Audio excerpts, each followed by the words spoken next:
Hi, welcome to the MacIver Report. It's June 27th, 2025. I'm Bill Osmolsky, the Content Director for the MacIver Institute. I'm joined by my colleague, Michael Lucas, who's sitting pretty low in his seat right now, but we'll fix that in a minute. Sorry. Yeah, Michael Lucas, How's Chief that? Economist, looking good. Thank you. All right. So, always a lot going on. The big things we're going to talk about today are going to be a Supreme Court thing, a big project Mike has been working on, and the state budget as always. So let's get right into it. June 27th. I got the date right this week. I don't always, so that's good because I usually put these slideshows together the day before. So finally learning. So first big story. I need to talk about this. I actually had to write. I don't write a lot of just regular run-of-the-mill news stories anymore. But I had to step in on this one because everyone was getting this wrong. If you read the Associated Press story on this, you got confused. And if you if you rely on the mainstream media, they were getting it wrong, especially early on. So, State Supreme Court strikes down Evers' use of line item veto on a literacy coaching program bill. So instead from news sources like WBAY in Green Bay. Unanimous Wisconsin Supreme Court decision knocks down Evers' 400-year school funding increase. Big mistake. Yeah. Totally wrong. Yeah, so, that's what happens when you put unqualified kids, entry-level kids in charge of, high visibility projects. The Supreme Court of Wisconsin did not strike down the 400-year veto, just so that everybody is clear on that. So here's what happened. In the last budget 2 years ago, in the state budget, the legislature set aside $50 million for a future literacy coaching program. That program did not exist at the time. A year later, last year, it created the literacy coaching program. There were no appropriations in it. No money was in that bill. And the governor can only use his line item veto when it is an appropriations bill, when there is money in the bill. Evers didn't care. He used his line item veto anyway. He crossed off all the requirements that the program spend its money on the program and instead said DPI could spend its money on anything they want as long as it has to do with literacy. So yesterday or a couple of days ago, the Supreme Court said no. The Evers cannot use his line item veto on non-appropriation bills. Small victory, but a victory for the rule of law in our state all the same. And it sent a pretty strong message to Governor Evers that I guess the Supreme Court doesn't like being called his lapdog all the time. So Yeah. And Justice Bradley, she wrote the majority opinion, and this is just the essence of the decision that the court arrived at. She said, "We hold the governor breached his constitutional boundaries because the bill he partially vetoed was not an appropriation bill." Full stop. End of story. Yeah, that's it. Pretty simple. And then the Supreme Court yesterday, they bucked the Democrats again. 2 in 1 week. They said, yeah, we aren't going to take up that case, or you want us to redraw the congressional maps. Yeah, do we have a story on that too? I'm sure we've got a Ben Yout piece coming on it if we don't already. But yeah, so that's a big one too. I'm surprised by that. Yeah. So that's. No, that's great. Because they were looking like a rubber stamp, before this week. So, yeah, definitely. We can't have a free society without a judiciary that actually respects what the law says. Yeah. So, Governor Evers' last budget, he had his 400-year veto, ridiculous, absurd use and abuse of power, where he increased taxes on Wisconsinites for the next 400 years. So, Mike, you've got a project that involves taxes on a 400-year timeline as well. Would you tell us briefly about it? And I'll pull up that screen in a minute. Yes. Okay, so I've worked on this project for many, many weeks, maybe a month or so, tearing through all the history books and articles I could get my hands on. And I created a timeline that attempts to give a pretty robust and complete picture of the history of organized popular tax resistance throughout all of American history, going from colonial times up to the present day ending notably with Evers' 400-year veto. Well, I'm glad you put it in there. That's significant. But there was no tax revolt. There was no revolt. Taxpayers revolt over that. And that's what all of this is leading up to. So let me just read you the summary that I wrote for this. Revolutionary episodes of tax resistance are generally revered by the American public, but this reverence tends to end where domestic government begins. Our history shows, however, that popular opposition was essential to the maintenance of good government and wildly successful even in the aftermath of seeming defeat. So I think I've got about 12 or 13 instances of tax resistance in this research paper. And in just thinking back to high school when you learned about the Whiskey Rebellion and Shays Rebellion and Fry's Rebellion, what were you always told by your history teacher? People rose up because they didn't like the taxes, and they were crushed by the military. And what this established is that the only way to object to taxes or tax increases or anything like this is to go through the proper process, to go through the legislature and to change the laws to reduce the taxes. This shows the exact opposite. It shows that in every single instance of organized popular tax resistance, which were all violent, all of them, that every single time a rebellion or a revolt was staged, that the tax was actually eliminated, that all of the offenders were pardoned in every instance.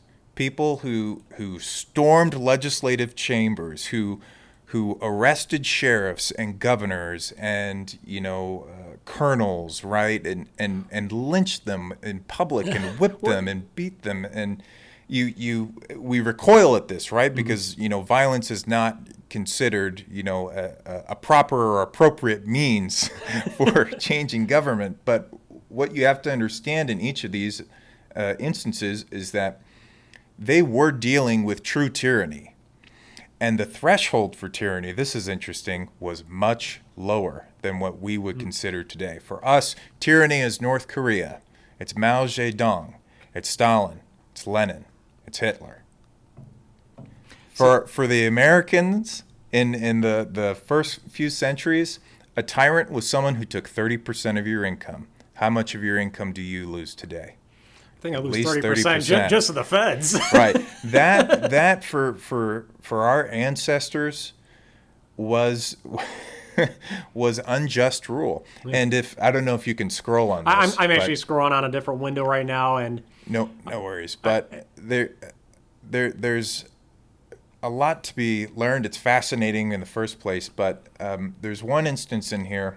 It's called the North Carolina Regulator Movement. Was that 1933? No, it's earlier. It should be 1700 sometime. Okay. Let me pull it up here. But the North Carolina regulation, for the most part, they went by the book, right? They were upset with the level of taxation. They were really being abused by sheriffs who would come and seize property and sell it to their friends, right? They'd say, hey, you have to pay the poll tax, to some poor farmer. And the farmer would say, I just paid the poll tax 2 months ago. You only have to pay the poll tax once a year. He says, you don't have the money? And the guy's like, no, but I can, go into town. I can borrow some money. I can, pay you for the poll tax. And the sheriff would say, nope, you need it right now. Arrest the farmer. Evict the family, seize the property, sell it to his cronies, and with the money that he extorted from them, he would give it to a certain colonel and a certain governor in North Carolina, who would basically use those embezzled funds to build a giant estate. And so a regulator movement sprung up. They, bared arms. They, went to their local governments and, they threatened them, but didn't really do anything. And you had this populist uprising that resulted in them basically sweeping the local government, replacing, 40 of the 70 elected representatives. And what did those 40 representatives do? They betrayed them. They never addressed any of their grievances. So And then they resorted to violence, right? They actually then later stormed the chamber, arrest clerks. They whipped the infamous Colonel Fanning in public. They forced the governor to flee. They burned down the mansion that was built on, stolen funds and all of this stuff. And ultimately they lost in, the ultimate conflict. But then they were all pardoned. And then the poll tax was repealed. And then, so it's really fascinating how willing people were to really do something about what they considered unjust government, right? Yes. Unlawful government. So, first of all, I'm, going through this timeline, and it is fascinating, fascinating history. And one of the things that's going to jump out at you is as we progress as a nation, there's fewer and fewer tax revolts. Yes. Like you start off, your timeline probably is like 4 of them in the first 20 or 30 years. Oh, yeah. And now in the 20th century, there's probably been, I think, 2.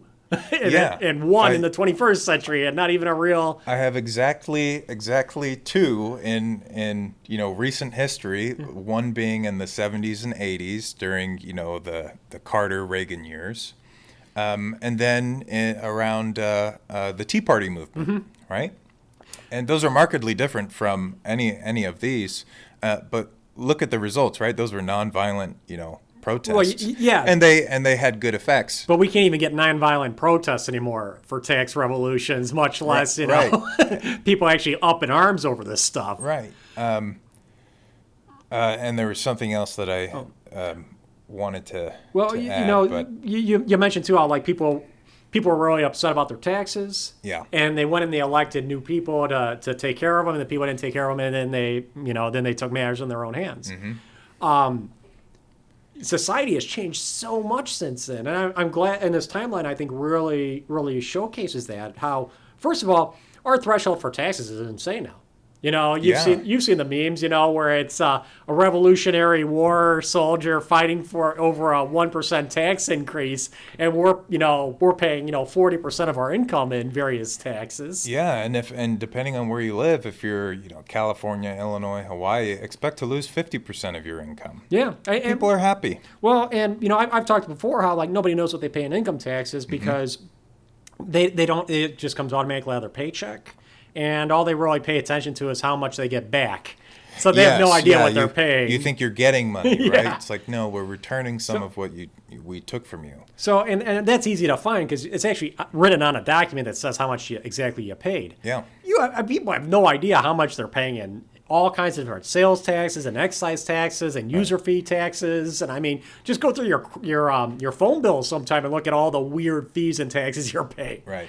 So the 911 access fee, Yeah. So, it's very realistic that there are Americans paying over 50% of their taxes. Yeah.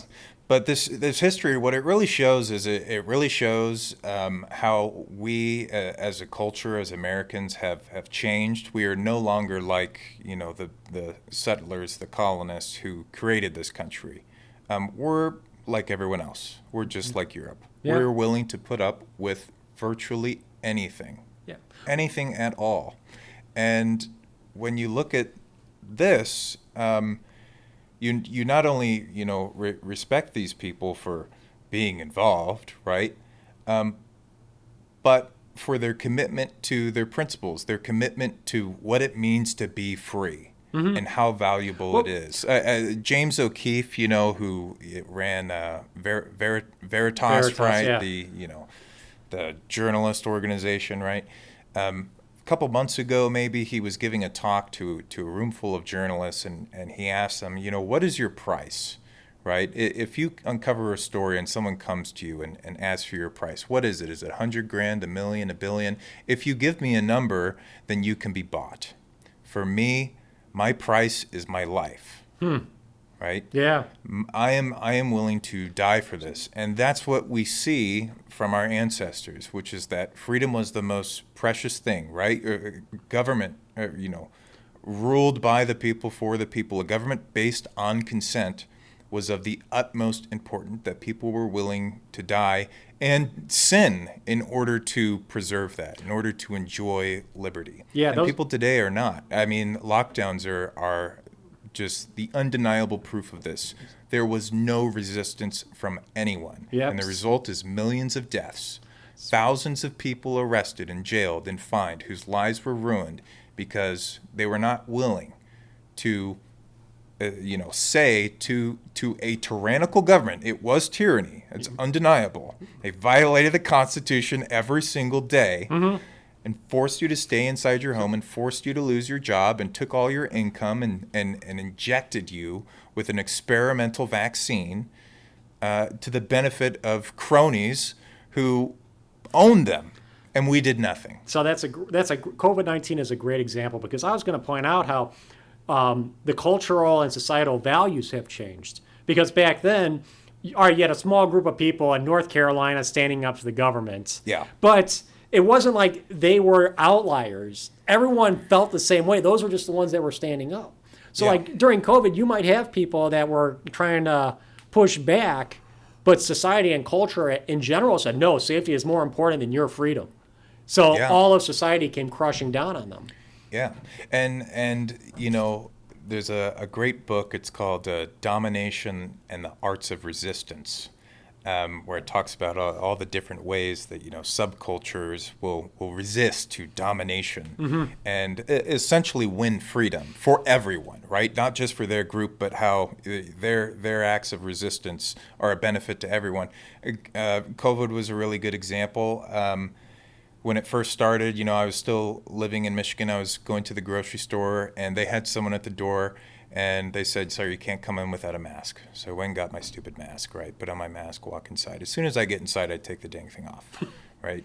And I'm shopping around, and I just distinctly remember, there's a guy next to me, he looks over, and he sees I'm not wearing my mask, and he took his off. Yeah. And I just thought, hell yeah. Small acts of courage, yeah.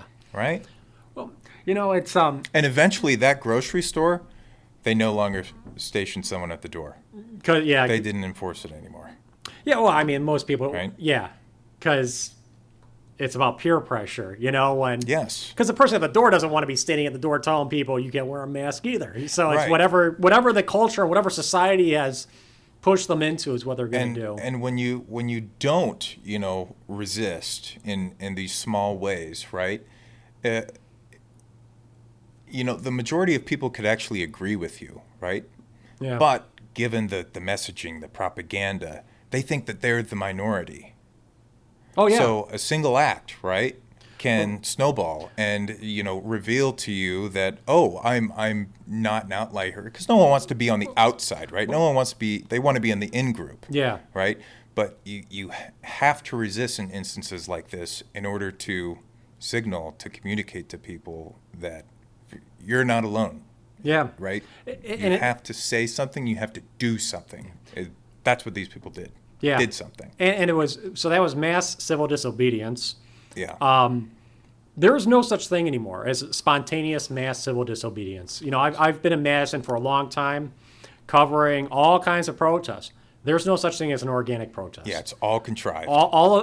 Somebody is funding all of it. I can tell you that, with the regulators, there is no George Soros handing out bags of money to those people to do it. I would say there was one spontaneous populist uprising in this country over the past few years, and it's considered the darkest day in American history, worse than Pearl Harbor. I don't care what you personally think about January 6th.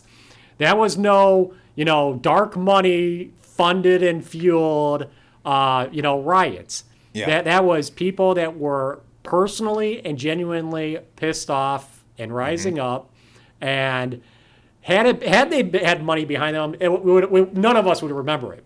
Right. Because we see riots all the time. They're burning down cities, and nobody's ever held to account. Water under the bridge. We just had people that stormed the Capitol a couple weeks ago. And most people who listen to this don't even know that happened. It was a bunch of liberals who are obviously paid protesters. They got led away in handcuffs. They're probably already out on the street. Nobody remembers. Yeah. But grandma gets a little feisty and throws her walker and she's in jail for the next 4 years without bail.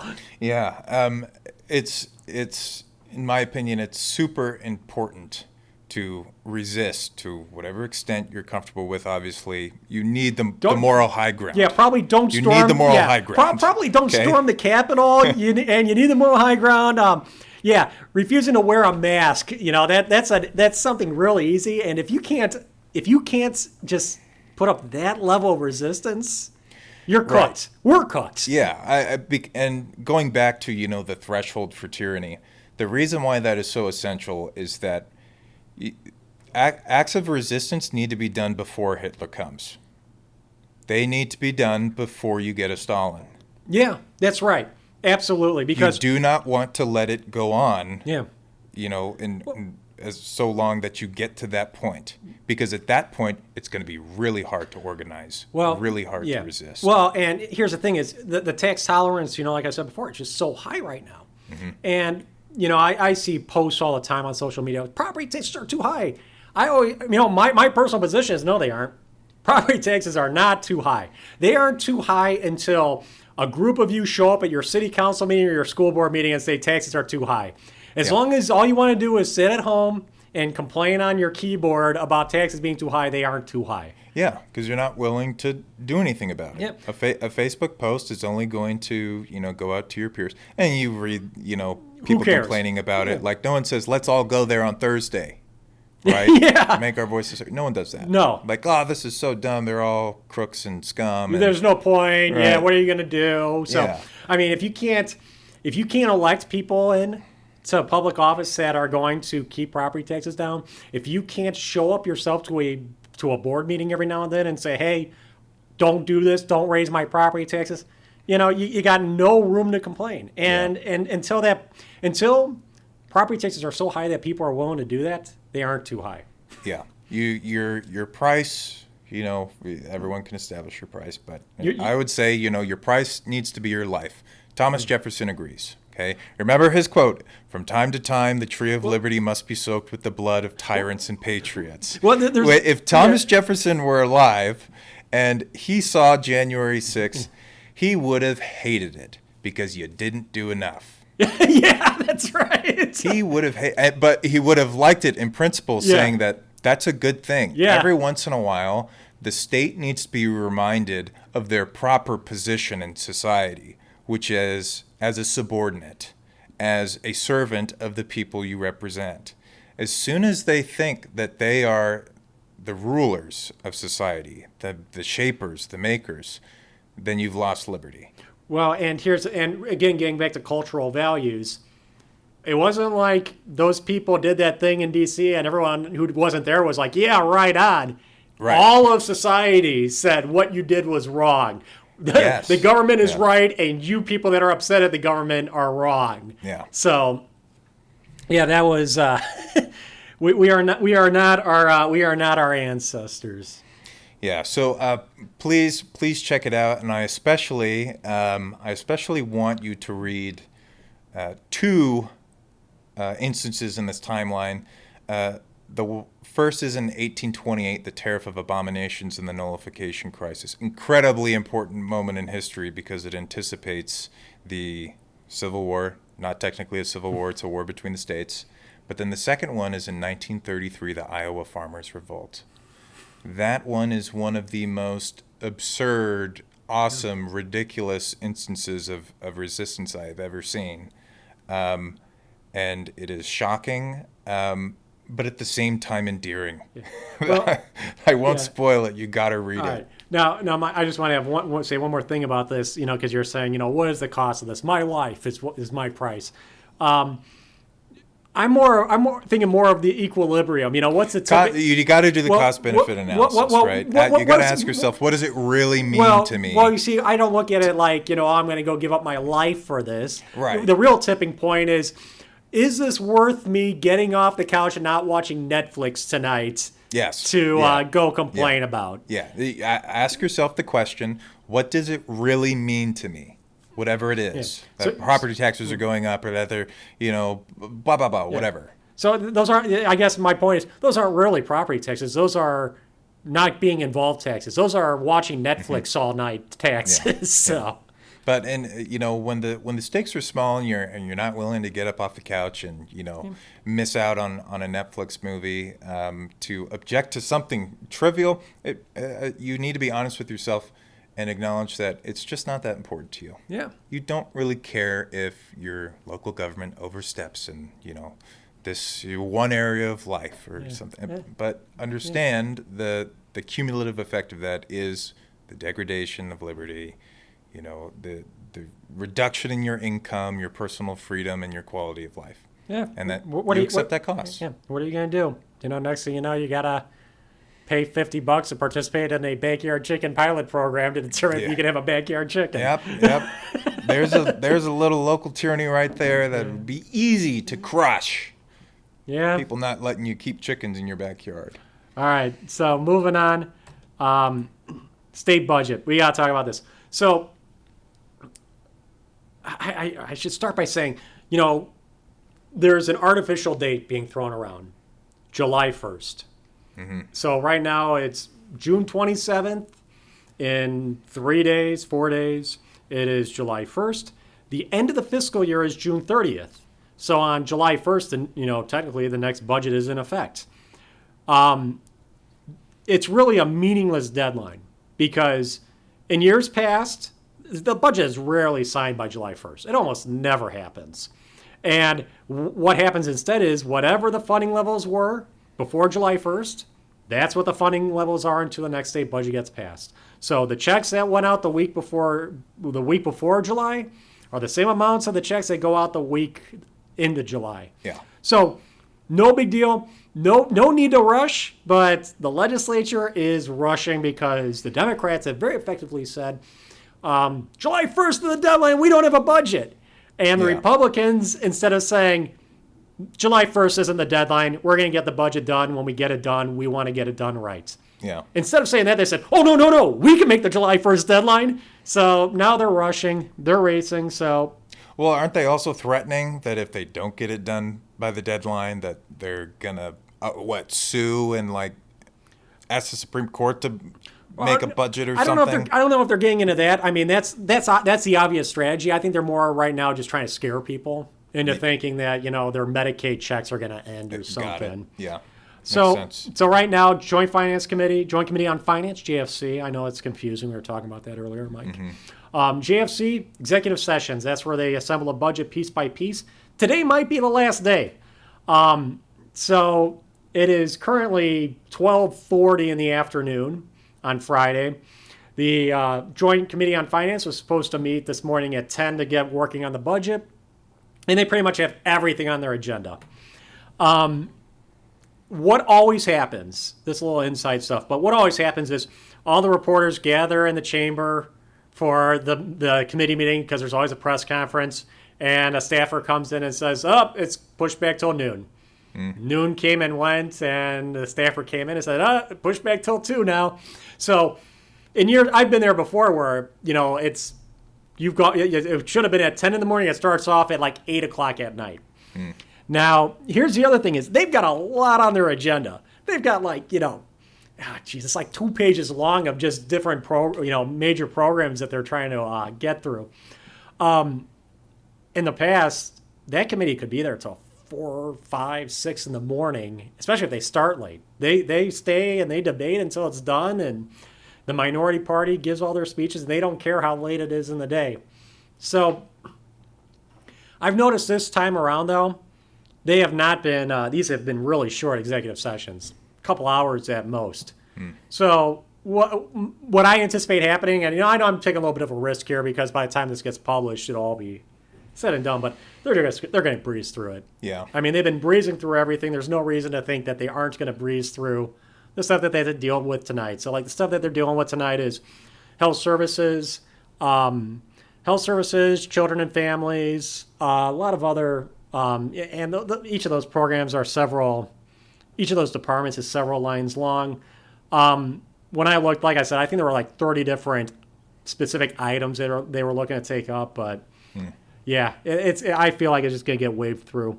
Once this is done, early next week, probably on Monday, Monday morning they'll do the Senate floor vote. So here's the problem: is they're just out of time. You can't get it done by July 1st because Monday is June 30th. Yeah. So you can only really do one chamber at a time. So unless the Senate just rushes in at 9 in the morning and says, take a vote on the budget, no debate, passed, done, and then you send it over to the Assembly, they can't get it done. So another, unnecessary need to race through this. Okay. So where are we at right now in the budget? The current budget right now, the base budget, fiscal year 2025, all funds spending for that current budget is $98.988 billion for a 2-year budget. And so that's our starting point. So far, Joint Committee on Finance has added $2.7 billion to that. So we are now at $101.6 billion for the next state budget. Budgets always go up because that's how they do the budget. It's just throwing, you have your pile of garbage that the last budget left you with, and you just throw more garbage on top of it. Yep. Those were the last 4 big things that they took care of was Public Service Commission, district attorneys, National Guard, and corrections.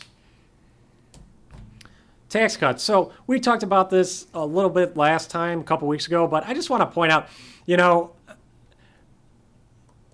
there's always a huge emphasis on cutting taxes for the middle class in the budget. And I'm going to tell you, I've gone through this so many times. It's just a show. It's breadcrumbs every single time.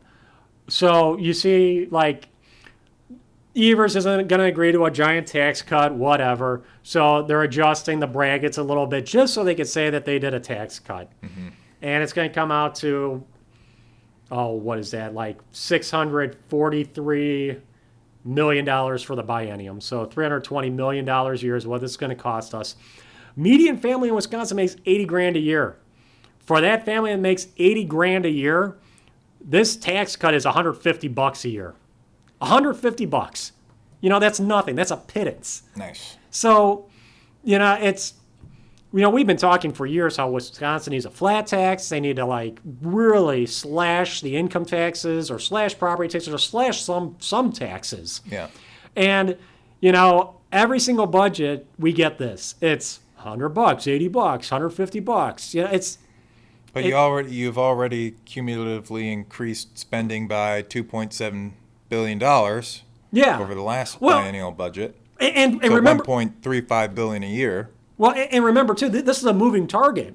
The median family income and the tax rates and what you're actually paying, you're paying more in taxes. Yeah. You're paying more in taxes now than when Republicans first took over the legislature. Right. Yeah. So these little adjustments, they aren't even, you aren't even noticing them. Mm-hmm. It's pretty much the increase it's going to increase by $150 less than it was going to increase before. Yeah. So smaller increase. Yeah. So I've been doing this for so long, I can call it. Look, this is just for show. You just want to put out the press release that you cut taxes without actually doing anything substantial. So, stop trying to kid us with these $150 tax cuts that, it's getting old. And, we're going to be talking about more budget stuff that's going to really get you because this is my biggest accomplishment of the week. This is kind of like a big... this is, I know it's a spreadsheet. Wow, really impressive. No, this is really a big deal because you take a lot of things for granted as you go through life when you're dealing with government that somebody's got this. Somebody's got this information. Somebody's got this data. I know all of you guys that have gone to city council meetings before. I've talked to a lot of people that have done this, and you're sitting there and you're thinking, these. I just don't have the information. I don't know what these people know. Those city council members and the city lawyer, they've got all the facts, and I don't have anything. I'm going to tell you, they don't have all the facts. They don't have any facts. No.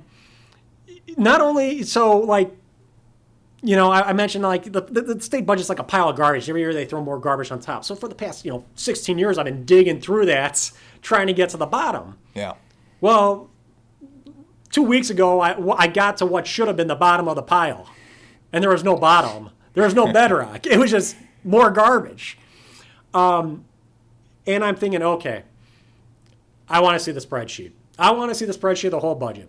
I know it exists. It's got to exist. Yeah. I know we never see it. The lawmakers, should see it. But, because like what we see is... But if they do, they never talk about it. They never talk about it. They don't share it. It's not on any website. So I started asking. I asked Joint Finance Committee, hey, send me the spreadsheet of the budget, the master spreadsheet. We don't have that. Yeah. Okay. I went to Fiscal Bureau, Bob Lang, the genius master accountant of the legislature. Mm-hmm. He's been there for probably 50 years. We don't have anything like that. We don't have a spreadsheet. So, all right, so I go to Reference Bureau. Reference Bureau is the legislature's office that actually writes the bills. Mm-hmm. So when the lawmakers, they make all the decisions, they send their notes to Joint Reference or Legislative Reference Bureau, and they write it all out. And I'm thinking, okay, they have to have a spreadsheet because you don't have somebody just typing in digits for 2,000 pages into columns. There's a spreadsheet that they've got set up so it automatically feeds the columns on their Word document. Yeah. They don't have it either. What they have instead, and they got this from Fiscal Bureau, because Fiscal Bureau is kind of like pulling my leg a little bit. They've got spreadsheets. They've got 62 individual spreadsheet tables, not reformatable. Not sortable, just they're completely siloed. So that's what Reference Bureau was able to give me. So what I did was I took all of those tables, I converted them into a Word document, so you had actual digits that you could manipulate, and then I pasted them all into the same Excel document, and I started deleting lines. All the lines that just say subtotals, totals, grand totals. Yeah. I'd cut all those out, cut out all the, redo all the formatting because this is what I was working with. This is the closest thing that the state legislature has to a spreadsheet of the budget. 62 of these sheets like this. And you can see, you've got all kinds of merged cells. You've got weird offset formatting. I can tell you, when you're playing with Excel, when you're trying to do pivot tables and things, this makes no sense to Excel. Yeah. You got to turn that into this, and then you can start analyzing it. So. And they were definitely pulling your leg because if you look at the table, yeah. That's clearly made from Excel. Yeah. They just exported an Excel spreadsheet as a PDF. But they've never had them all combined into a single master spreadsheet like this, which is just mind-boggling. And then the lawmakers who sit on Joint Finance, this is what they see. They see a Word document with columns, text columns. You can't do anything with this. This is absolutely insane that you could be in charge of putting together a budget and the first thing you don't ask for is this. Right. This is what you need to make a budget. So huge, like I said, I'm very proud of this. It's great. People have been downloading this from MacIver. They've been playing around with it themselves. People have been drawing their own conclusions, looking at, there's only, half of our spending is on 10 items in the budget, 10 line items, or, things like that. So this is just lawmakers, the public, anybody that cares at all about how government is spending your money. This is a great tool. I'm very proud of it. Yeah, great job with that. Yeah. Super useful. So I got to talk about this now because you and I were talking about this before. So one of the things that jumped out at me is just the way that they put together the budget is not how any organization puts together a budget. Yeah. There's, you divide things into categories and things. Like if you're a business, you've got your departments, and your departments have their budgets, and departments are essentially a bunch of programs. Mm-hmm. That are combined into a department, and then those programs are further subdivided into subprograms, projects, or services, or whatever. The state government isn't organized like that, and it's like it's really insane. So what you've got here is you've got your agency title, so that's DATCAP, and then each agency is divided into programs, like I just said. But that's where it stops because underneath its programs are on the budget anyway, are a bunch of what they call purposes. These, sometimes there's programs in here, but not always, because this top line here, so this is all funded by GPR. That's taxpayer dollars, state tax revenue. So that's supporting these different programs. So what does that one say right there? General program. Oh, that one, food inspection, Food meat inspection. and poultry inspection. All right. So food inspection. This is what the state government is providing out of just the general tax revenue. Yeah, $4.5 million. This isn't what each year. it costs to run that program. This is just what we are earmarking for that program. We don't know what this program costs. Now we can make we can make an assumption about this program, that dairy program down here. Is that it? Where is dairy? Dairy, right there, right? Yeah, dairy trade regulation. Yeah, dairy line trade. 18. All right, so that's probably under food regulation, right? So this is program revenue, though. Yep. This isn't Funded by program. Right? Yeah. So what that means is this number right here. That's what dairy farmers are paying DATCAP to participate, to be regulated. Yeah, 130,000, or rather, they're expecting dairy farmers to pay $130,000. Yeah, that's what they expect to collect in fees from dairy farmers for the dairy. We don't know what the dairy inspection program costs. Right. It could cost $10 million a year for all we know. Yeah, we just expect that we're going to collect $130,000 from dairy trade regulation fees paid by farmers. Exactly. We're not giving them $130,000. Yeah. So right off the bat, if you're looking at this budget as a spending plan, which is a pretty common understanding of what a budget is, this is not a spending plan, because we've got expenses up here and we've got revenues here, and it's all in the same line. It doesn't make any sense. Yeah. This is just a revenue plan. You've got earmarks. You've got revenue sources, buckets of money, segregated funds, program revenue. This is not a list of spending requirements. That's what a budget should be. We should know every sub-program, project, and service that is provided under this major program, and how much each one costs, and where that funding's coming from. So, like food inspection, that should probably actually be about 4 lines in here. And the 4 lines would be, this is how much, general purpose revenue we're going to give a lot to this program, how much program revenue, how much federal government revenue we expect to get. And here's the total of what it costs to run this program. And these are all the funding sources that we're going to use to meet these expenses. So I guess the bottom line is, our government has no idea how they're spending our money. Yeah. They know where everything comes from. They know where all the money comes from. That's all this budget is. It's just a revenue plan. They know where they're getting all the money from. They don't know how they're spending it. Mm-hmm. And to me, that's like a moment where I want to scream. Yeah. It makes me want to stop paying taxes. Yeah. But and it's concerning too that this isn't oh my gosh, somebody's finally figured out that we don't know how to spend our money. Let's hit the brakes and see what we can do to make this budget right. No, they aren't. They're hitting the gas. They're like, let's just get through this thing as quick as we can now. Yeah.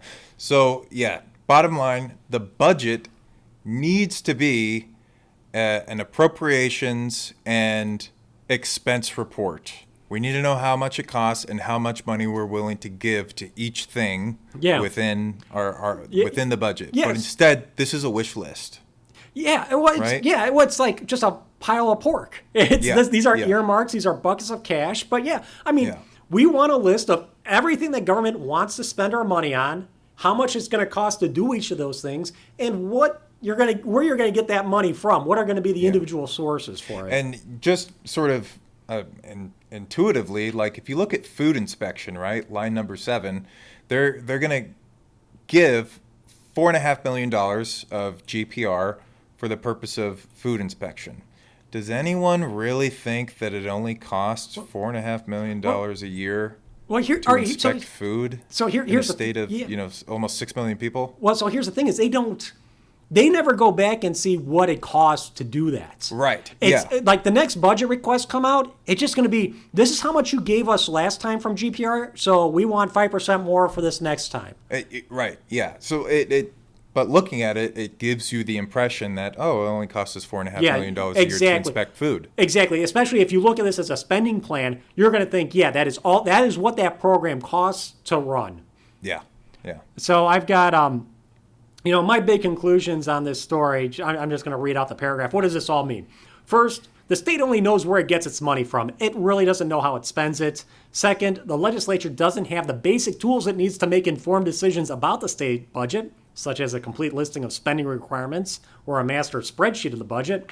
And third, it doesn't matter how long this has gone on for.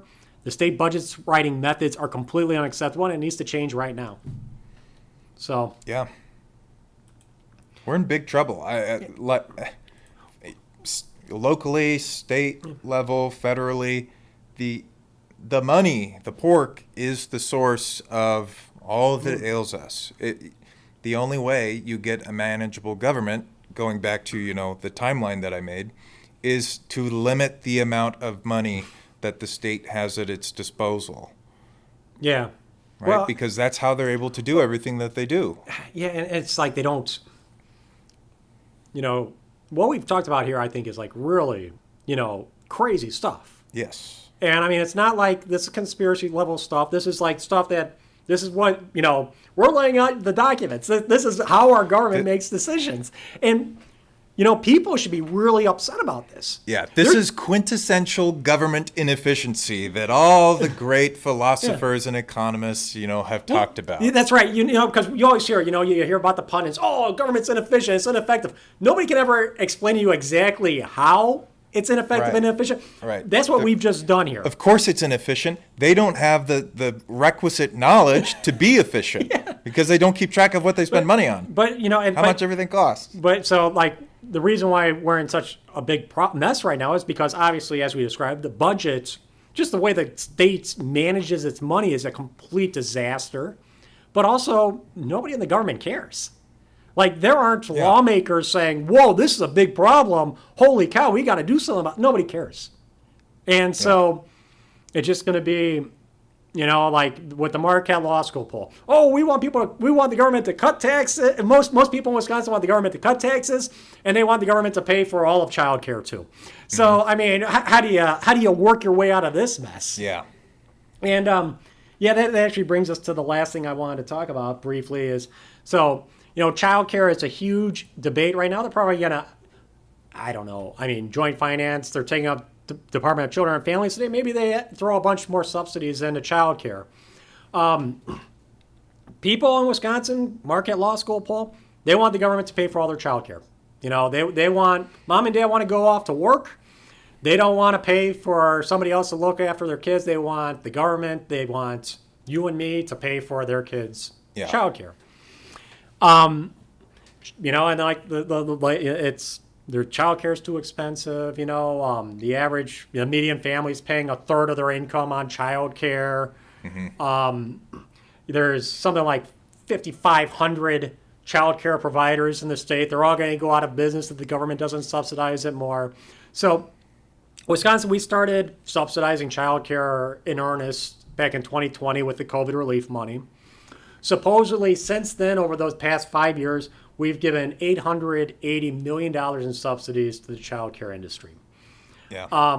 People are, UW-Madison, they're doing studies and stuff. And I just want to point out that, using some of the dates and the data from, some of the dates from UW study, a lot of the raw data from DCF, because that's what we do at MacIver. We use raw data. We don't just rely on other people's words for things. But UW, they did surveys of all these different child care facilities, so we got some good source data from them too. Yeah.